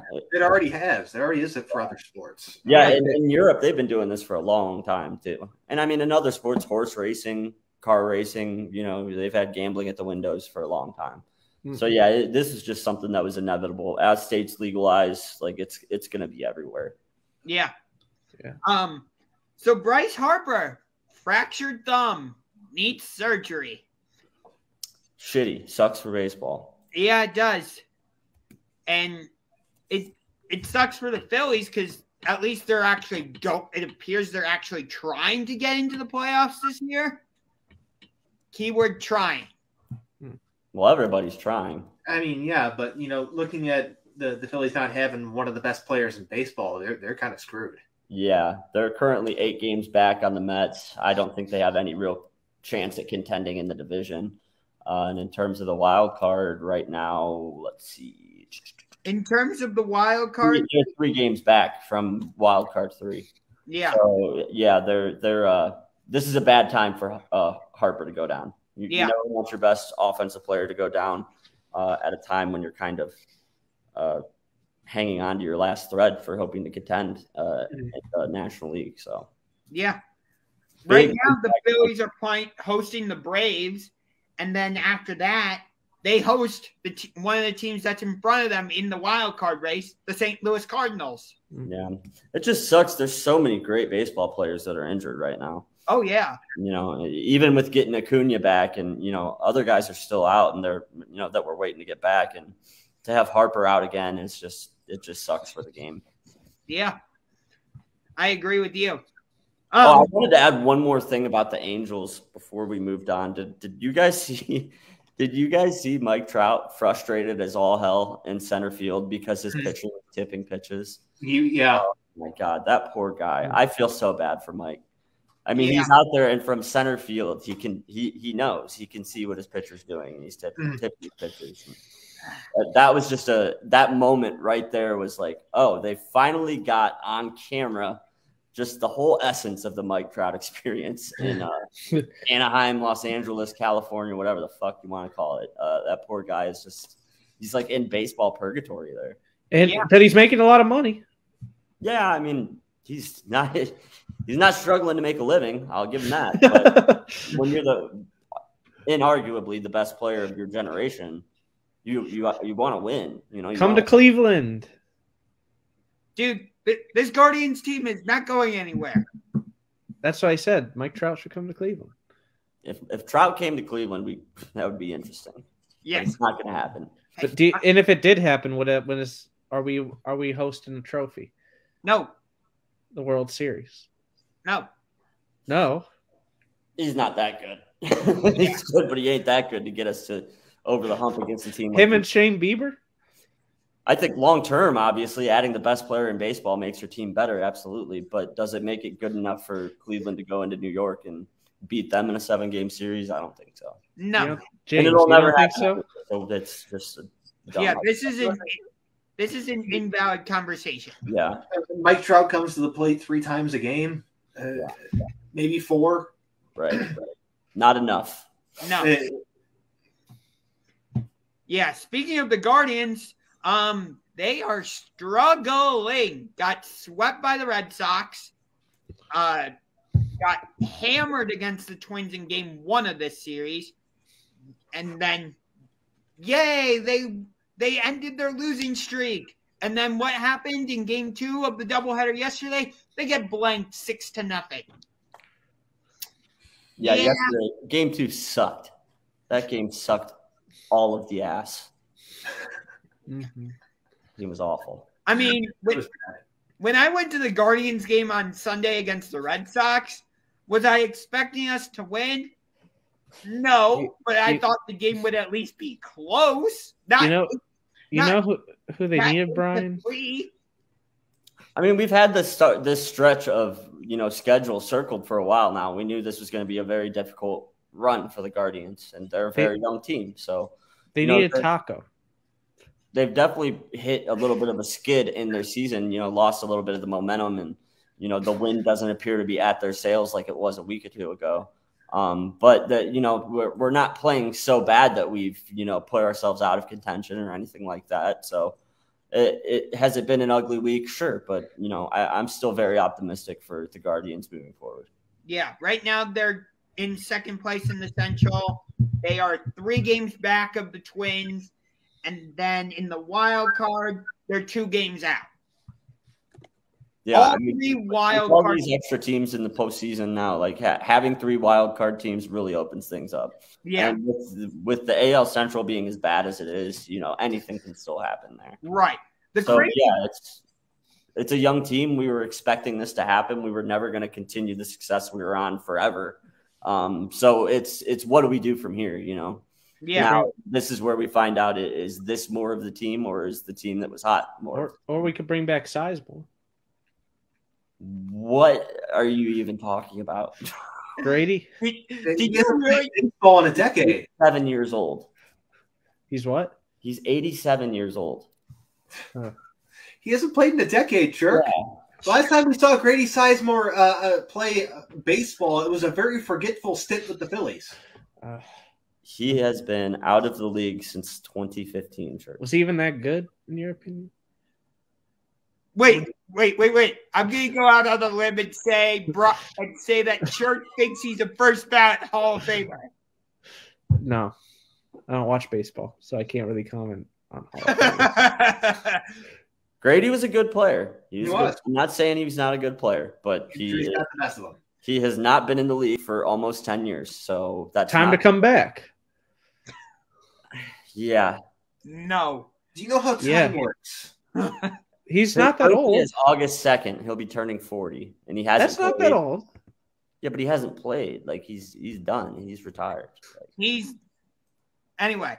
I think going back to what you said earlier, Bryan, with the 3 having the extra wild card teams or wild card team added. However, all 3 in the American League right now are AL East: Blue Jays, Red Sox, Rays. Nobody's surprised, though. No. We knew that was going to happen going into this season. Yeah. That's why, honestly, I think realistically our best chance of making the postseason is probably winning the division. But yeah, and that's why we need to hopefully get back on track in this series with the Twins, because we could still, end this series out on a high note, and then we're in a completely different situation moving forward. So yeah, especially since to close out the homestand, we get to go against the team that has the best record in all of Major League Baseball at 55-20, the New York Yankees. Hey, they're due for a slump, so let's hope that happens. That's for sure. They're definitely due for a slump. They are due for a slump. Yeah, but I mean, we've got 2 games left against Minnesota. We got one today and one tomorrow. We win those 2 games, boom, game back, and we're right in this thing. So, and then whatever happens with the Yankees happens. Then we play the Tigers and Royals. Yeah. So this is all about just getting through this part of the season with as little damage as possible. Keep everybody healthy, and then we've got a little bit of a reprieve coming up with some lighter opponents on the schedule. So World Series. Never know. Thank you. They need so much help. They really do. James, you don't think? They need. Let's pretend. They need Travis Hafner. Good Christ. What is even happening? Jesus. What? They need Joe Charbonneau. No. Bryan's walking away from this. Yeah, because of your ridiculousness. But no, let's pretend the Guardians were actually going to make a run to the World Series. Here's what they would need.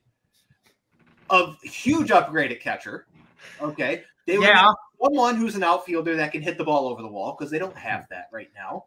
And they would need a legit number 1 starting pitcher and another average pitcher to add to their rotation. Okay. That's what they would need. Expecting all of that is unreasonable. So, don't think they're going to the World Series. No. Not even with Shane Bieber? No, Shane Bieber alone can't do it, okay? Shane Bieber's good, okay? And he's not going to be what he was in 2020. I think it's time for us all to accept that. Grady Sizemore return? I don't know what you're talking about. But James, spoiler alert, nobody does. So it's not even Churk. Looking at Bieber, he's a really good pitcher, but he's not what we saw in 2020. Okay, I think what you're going to get out of him velocity wise is going to be low 90s, which conversely in 2020 you saw high 90s, and so you're not going to see the same strikeout rate. You'll still see an effective pitcher. He'll still be the ace of the staff. That's fine, but talking about best pitchers in baseball, potential Cy Young Award winner, that's just not going to happen here. Yeah, I agree. So after the Twins, we get the Yankees, Tigers, Royals, White Sox, Tigers, All-Star game, and then you go on another road trip to close out the month of July. White Sox, Red Sox, Rays, and then you come home to start the month of August against Arizona and Houston.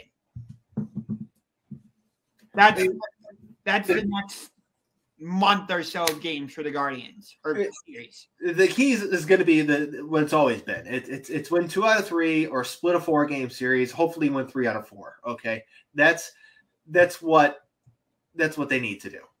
That's what it is. It's just win the series or split. Okay. I'm looking at the schedule. Guardians have another one of those games on Peacock on August 7th against Houston. So, yeah. Maybe I'll watch it. I don't know. Anyway, so that's all the Major League Baseball stuff we've got.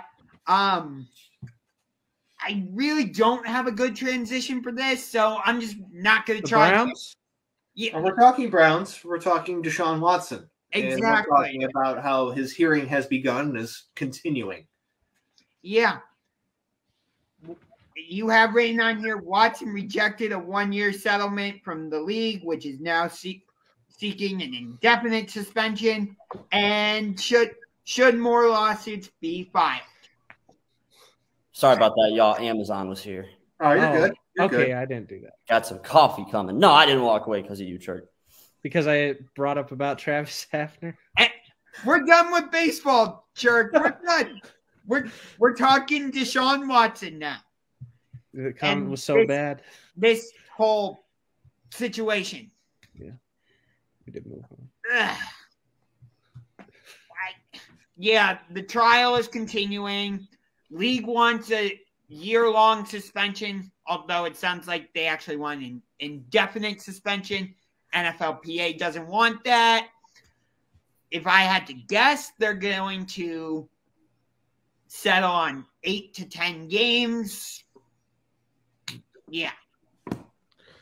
Yeah, I predicted this. Yeah, I think that's probably what you were about to say, Churk. I don't think much has really changed with the situation. I don't think the most recent news really moved the needle one way or the other.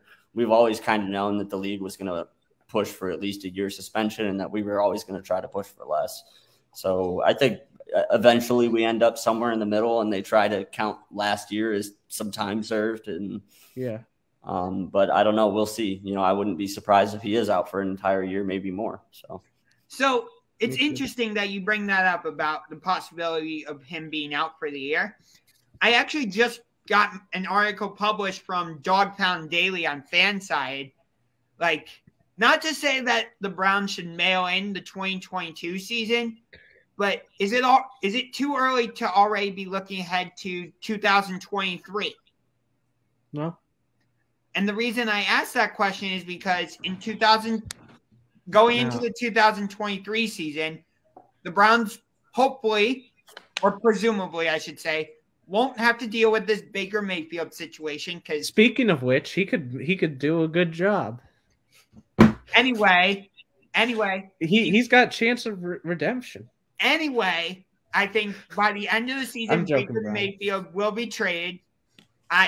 In my opinion, he will be traded to the Seahawks. And then going into the 2023 season, we most likely will not have to deal with this whole Deshaun Watson suspension situation. Yeah. So that's my main reason why I'm asking the question. Is it too early to start looking ahead to the 2023 season? Well, considering nothing's definite yet, then yes, it's too early. It's also too early because you look at the way the team's operated, in particular to this season, the way that they've put together a lot of things. They've essentially pushed their chips into the center of the table and said, "We're all in." Let's not forget, Jadeveon Clowney said the only reason he came back to Cleveland is Deshaun Watson's here. Okay, yeah. Mm-hmm. He's tired of being on teams that don't matter come playoff time. Okay. And he just signed a contract to a team that has a very good chance of not mattering come playoff time. Yeah. Let's say Deshaun Watson is suspended for the entire season and does have the indefinite tag placed on it at first that maybe gets taken off at some point in the future. We don't know if they do. They've suspended people indefinitely before, and you've never heard from them again. You know? Mm-hmm. I mean, who remembers when they threw down the indefinite suspension on Justin Blackmon? Then he just fell off the face of the earth. I remember that. Yeah, that's true. When they throw down indefinite, they could just be like, we're not going to come back to this. And be done with it. So then did we waste money at that point? Well, you wasted a lot of things. Yeah, at that point, yeah. Right. But, I mean, it's a little too early to tell, at this point. Even if he only gets the 1-year suspension going into the 2023-24 season, okay, you'll be looking at a quarterback who hasn't played in over 2 seasons as your starter that you have a lot of money earmarked for, and who is just, you don't know what you have at that point. Right. You can practice and do all this stuff all you want, but it's not the same. Yeah. And what about Baker? He's a non-factor in all of this. Yeah. Baker thing's done. That's over. Yeah. Baker's his time playing here is over. It's you don't think he'll make a comeback? No, it's fantasy. No, he's destined to play for either Seattle or Carolina. I don't know which one. Either or, it's going to be a disaster. And how about Jacoby Magic? Okay, what about Jacoby Brissett? His Magic. What do you think the Browns do with Brissett if he has to be their starter for all 17 games? I think they're going to be in that 8-9, 9-8 range if they have to go with Brissett. Yeah, So they could go in the playoffs, is what you're saying. That's not a playoff team. No, I think I agree with you. I think you're right on the money, actually, James. If they have Jacoby Brissett as their starting quarterback this season, they're going 9-8. They will finish in third place once again. Cincinnati. I'll even take it a step further. Cincinnati will repeat as AFC North Division champions, but instead of Pittsburgh finishing in second place, it'll be, in my opinion, the Browns' biggest rival, the Baltimore Ravens, finishing in second place. I think the Browns with Jacoby could win a Super Bowl.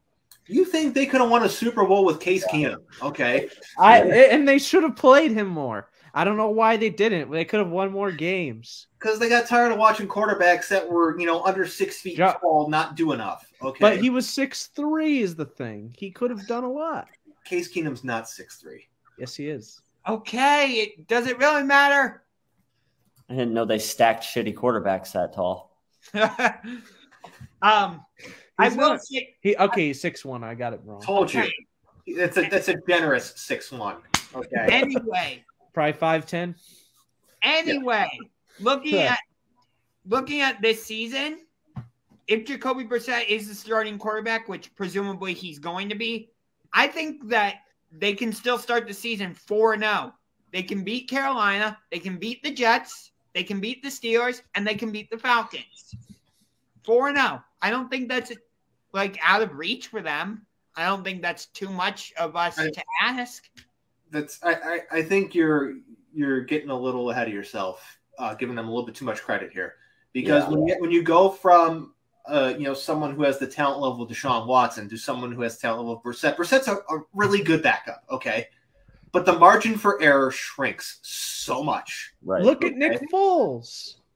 Who gives a fuck about Big Dick Nick Foles? We're not talking about him. Yeah, right. Okay. Here's the deal. But the margin for error shrinks so much that with Brissett, games that you should win, you're going to lose. Yeah, I mean, Nick Foles wasn't bad. Jacoby Brissett had pieces around him in Indy, and he did okay, but he's a backup, he's a career backup. That's always what Nick Foles takes over the game, though. You don't win Super Bowls with backup quarterbacks. You just don't. Then how did the Eagles win that Super Bowl? I mean, fine. It happened one time. Yeah. All right, Trent Dilfer. Churk. He was your starter. Churk. When the Eagles won the Super Bowl with Nick Foles, that's what we like to call in the sports business an anomaly. Yeah. It was amazing, though. So, okay. A lot of things are amazing. Because something is amazing doesn't mean it's not an anomaly. And James, I do hear what you're saying, that the margin of error gets a lot smaller. It does. No, I'm not disagreeing. I totally agree with you. And Bryan, I also hear what you're saying about how he had the pieces around him in Indy and he was just okay. But I will say this.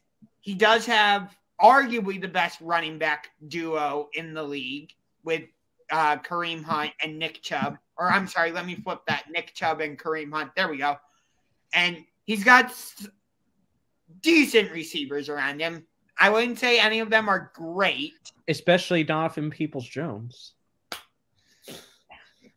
But here's what I'll say. And Schwartz. When you're going from an offense led by Watson to one led by Brissett, you'll have similar concepts, but it means you have to run the ball more than you would with Watson. Okay? Right. And so what you're going to run into is a similar problem that we've seen over the past 2 years, and that's going to be teams not afraid of the Browns' passing attack. Okay?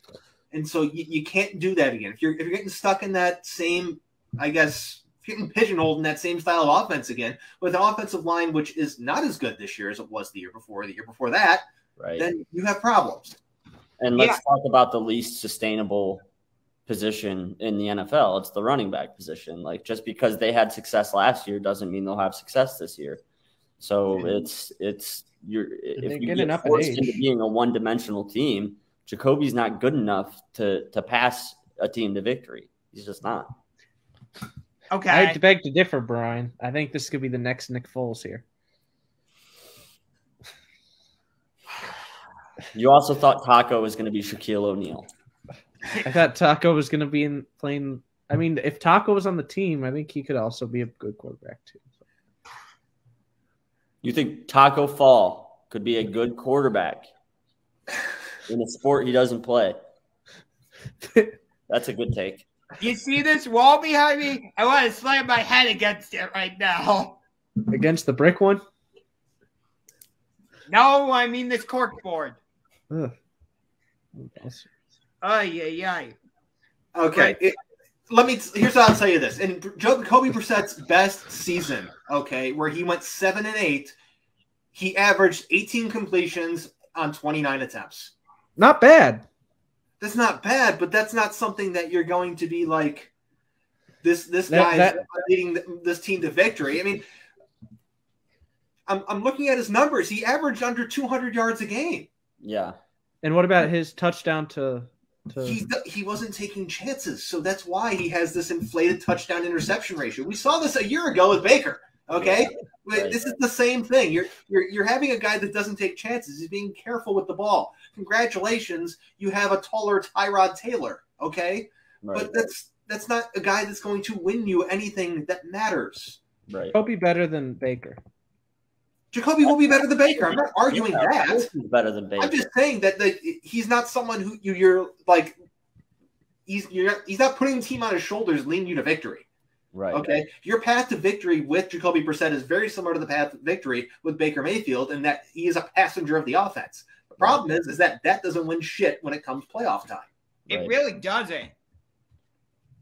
Yeah, it's just a fact of the matter is you can win with Jacoby Brissett. Nobody's not saying that we can't win games with them, but like the point here is that we want to win a Super Bowl. That's what you pay a guy like Deshaun Watson $230 million guaranteed to do, is you do that because you want to win a Super Bowl. And when you talk about a guy like Jacoby Brissett, you're talking about a career backup player, and that's not going to get you there, especially when you look at the receiving core led by Amari Cooper, who's not even – we've said on the show a million times, he's not even a really true number one receiver.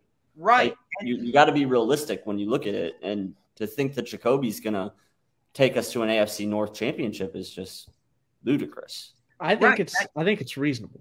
That's why we all said, or at least the three of us said, if Jacoby Brissett is our starting quarterback, we're looking at probably 8-9 or 9-8 and missing the playoffs.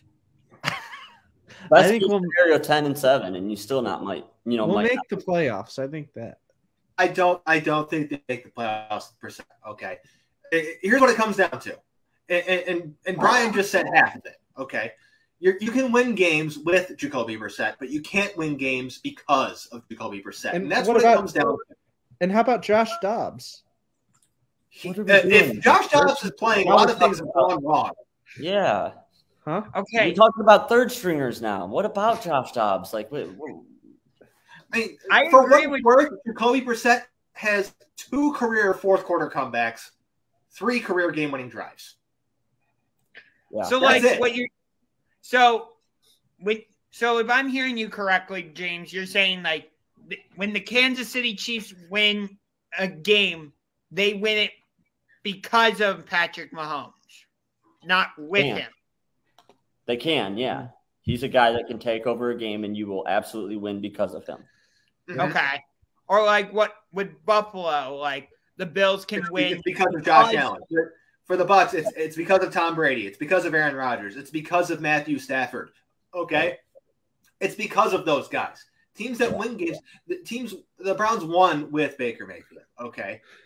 You look at the Vikings, they won with Kirk Cousins. They won games, which can happen with the Browns, Jacoby. When the Ravens were good, they won because of Lamar Jackson when they were good.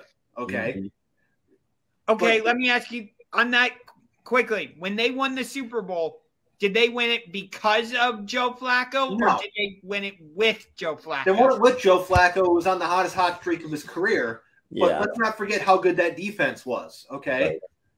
That's what led them there, okay? Joe Flacco having the most incredible completion of his entire career in the playoffs is what got them there. So good for him. He had some plays. Occasionally that happens. But there's a reason he wasn't able to replicate that. It's because that was the exception to the rule for Joe Flacco's career. Gotcha. Okay. Yeah, that totally makes sense. Yeah. Joe Flacco was kind of overrated. Okay, I was not trying to start a whole Joe Flacco conversation. So, anyways, let's move this forward. Okay. The other day, apparently nobody knows how to read quotes, and so everyone decided to run with the line of Baker Mayfield closes the door on the Browns because no one apparently remembers what happened. Right.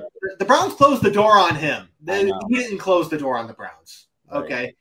I don't know why this keeps being a thing. I see terrible article after terrible article posts on very suspect platforms being like, one, in support of somehow trying to make Baker Mayfield work again, or two, making it look like Baker Mayfield had any choice in the matter. Okay.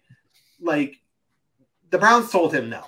Like, get lost. They told him, they excused him. They made it so they're not fining him for not being at the facility. You know what I mean? He had no choice in that. And Josh Dobbs, who are two totally different, Josh, I think he could win us a Super Bowl. Oh, Jesus Christ. Jesus Christ. I think we're going there regardless. No, they're not. But no. Churk, they're not even the best team in the state of Ohio. The Cincinnati Bengals are better than the Browns. That was one good season. No, I don't think so. I think this is legitimately the start of the Bengals. They have a guy you can win because of. They have a Joe. They do. Bingo. They have a guy you can win because of. But he gets injured a lot. He got injured once. He's injured once, and he's only been in the league for a couple 2 years. Yeah. And small sample size. And think about this, Churk. Even though that offensive line was shitty, who represented the AFC in the Super Bowl? That would be the Cincinnati Bengals. And did you not watch that last play? If Joe Burrow had a few more seconds, he had a wide open receiver he could have hit for the game-winning touchdown to give Cincinnati the Super Bowl. I'm glad they didn't win. The right team won. The right team won, yeah. I agree. Yeah, the right team did win. The right team did win. I'm not disputing that. Hey, by the way, Stan Kroenke actually is having a really good season because I did not know this, but he owns the Colorado Avalanche. Oh, wow. He owns a lot of things. Yeah. So, I don't really particularly care about rich white billionaires. I don't either. Old white billionaires. They're not doing anything for us. Right. Bingo. Doesn't do shit for me. I don't care who owns the damn team. I will say shout out Colorado Avalanche, though. I always always like the Avalanche because I hate the fucking Red Wings. And there was some really great battles in the late 90s between the Avs and the Red Wings. Oh, yeah, they just put out that documentary on ESPN, Unrivaled. I need to watch anybody that's a hockey fan, go watch that. That it is one of the best years of NHL hockey that I can remember ever following. It was absolutely electric. So, yeah, good for the Avs to come back and win one. But yeah, getting back to football though, Terry McLaurin, he signed an extension with the Commanders. I was actually surprised by this. I thought once the Commanders traded for Carson Wentz, Terry McLaurin was going to be like, hell no, I don't want this guy to be my quarterback. Please get rid of me and send me to a team with a legit quarterback. Money talks. Money does talk. And let's be real here. The future of Carson Wentz in Washington, we don't know what that's going to be. Probably not going to be there long term, if you wanted my opinion on this. But I think he's betting on getting a better quarterback moving forward, even though that he's had some of the worst quarterback play of any receiver in the league since he came into the NFL. In his career, this is per Warren Sharp of Sharp Football, he's ran 1,629 routes. Okay. He was only targeted on 357 of those. Ooh. And of those targets, only 62% of them were catchable. Okay. Carson Wentz has ranked dead last in accuracy over the last 2 years. And so, going to be pretty rough. But, like, the quarterbacks that have thrown him passes, like, get ready for this list. Taylor Heineke, Dwayne Haskins, Alex Rest in Smith, peace. Case Keenum, Kyle Allen, Colt McCoy, Garrett Gilbert, Logan Thomas. Poor guy. Wow. Yeah, Now, I think that he said it. his awfulness to this. I think James said it. Like, there's a lot of good young quarterbacks that are getting ready to come into the league. Like, last year's draft class absolutely sucked at quarterback. The next two couple classes are going to have some absolute studs. And I think that he's looking long-term here. He saw how the Carson Wentz experiment went in Indy. He's probably anticipating it goes the same way here in Washington. You know, he just gets through the season, tries to put up his numbers, doesn't get hurt, and then, boom, you bring in a guy like a Bryce Young or a Quinn Ewers or any of these young guys that might be the next big thing. So, yeah. Before we wrap things up, because we got about 5 minutes, what is happening with, like, the Commanders and the Congress and all that? Do you know what I'm talking about? Yeah, they're looking into their history of sexual harassment and all this other stuff, which is this whole investigation is the reason John Gruden got canned by the Raiders. But Dan Snyder still has not accepted his subpoena yet, which I find to be kind of hilarious because he's been out there dodging, ducking, diving, dodging, and dipping. He's anywhere but in this country right now. Anyone associated with him and his legal team, I think, are like in France right now, or at least they were. He is fucking Carmen Sandiego right now. He's all over the globe trying to avoid getting that subpoena handed to him. If there's a bigger admission of guilt, it's avoiding the subpoena. Yep. Yeah, that's what's happening. Yeah. So to sum it up, Josh, is he's on the run. He's doing everything he can to not be handed that stack of papers. So if I had to guess, he's got a team of about 20 to 30 men that surround him at a radius 6 feet each direction, and they just block any fucking papers that come. Anybody comes near with paper, they're just Dikembe Mutombo swatting the fucking shit out of it. So, because once those papers are in his hand, he's getting subpoenaed, and he's going to be in a lot of fucking trouble. So let me ask you this: how is Congress getting involved with this when the NFL and the Commanders are a private entity? That's a question more for Google. You might want to read up on the case a little bit more, learn a little bit more about it. Google has that answer for you. Yeah, there's a lot of moving pieces and parts to this investigation, Josh, but I understand what your question is. I actually just read something recently. I'll send it your way when the show's over. Okay. But yeah, the gist of it is that he knows he's guilty of all sort of shit. They're trying to serve him papers so that he can eventually have his day in court, and he's doing everything he can to keep that from happening. That's the long sort of it. Gotcha. But his day is coming. It's unavoidable. It'll be here eventually. So yeah. And the Commanders have arguably the worst logo in sports. It's just a W.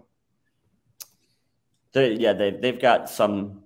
They'll probably update it over time. It's similar. I mean, you look at the Wizards and you look at just Washington sports in general right now. It's just pure chaos, just everywhere, up and down the board. I feel really bad for that market because including their hockey team, the Capitals. They're on the wrong side of. They came and they went. Their peak is over. Yeah. They're lucky they won the cup in 2018 because they're shit now. Obi's playing soccer now. He's out there scoring goals. So, all right. So to close out the show, I said at the end of last week's show that I had an announcement. So that announcement is on Sunday, I am going down to the Mid-Ohio Sports Car Course for the Honda Indy 200. Which is the big IndyCar race that is happening this weekend. And I will be down there with a couple buddies, and I will be representing So What's the Catch? And in fact, I will actually be posting some footage from the race, posting it here on the channel. You may even get some commentary. So there you go. Sweet. IndyCar racing. Who's the favorite in that? Is there a favorite? Do we know? Not that I know of. I don't know any names in IndyCar right now. I usually know a name or two. Jeff Gordon? No. That's NASCAR, and he's retired, but good try. You're on the right track. The defending champion from last year is Joseph Newgarden. Well, okay, cool. Ricky Bobby? Ricky Bobby, yeah. You like that movie? Gerard. Yeah. What did he say? Like of excellence, he wakes up and he pisses excellence. His excellence. Yeah. Wake up in the morning and I piss excellence. The American winning machine. I want to go a little more serious here. A couple athletes passed away recently. Tony Saragusa. Oh yeah, Goose passed. All and right. Caleb Swanigan. Yeah. Rest in peace to both of them. You did hear about both those, Brian? Yeah, I did. Swanigan was only 26 years old. That's really sad. I mean, Siragusa obviously he wasn't in the peak physical, Neither was Swanigan. Anything like that. But yeah, anytime a young guy that's only 26 passes away, it's really sad. Yeah. So yeah, shout out to those guys. Prayers up if you do that sort of thing. If not, keep them in your thoughts. Mm-hmm. Yep. Prayers up. Anybody got any final thoughts? I hope you have a tremendous time at the IndyCar race and that no tires fly off or anything crazy like that. I hope you see. I don't know dick about IndyCar racing. I don't know what happens at a track at an IndyCar race. It's a lot. You have a good time there. It is a lot of fun. The cool thing with this race is you don't have to sit in one spot. You can walk all around the track while the race is happening and get different perspectives as the race is happening. Sweet. Well, yeah, I think that's going to do it for this week's episode. Be looking out over the weekend for Josh's extra content. And then hopefully we come back next week with some good Guardians news. We'll be back in first place in the AL Central. Yes. So we will see you next week. Make sure you subscribe to the So What's the Catch YouTube channel. By the end of summer, I want to be at 100 subscribers. That's a good goal. Let's get there. Yeah, share this one with your friends. Thanks, guys.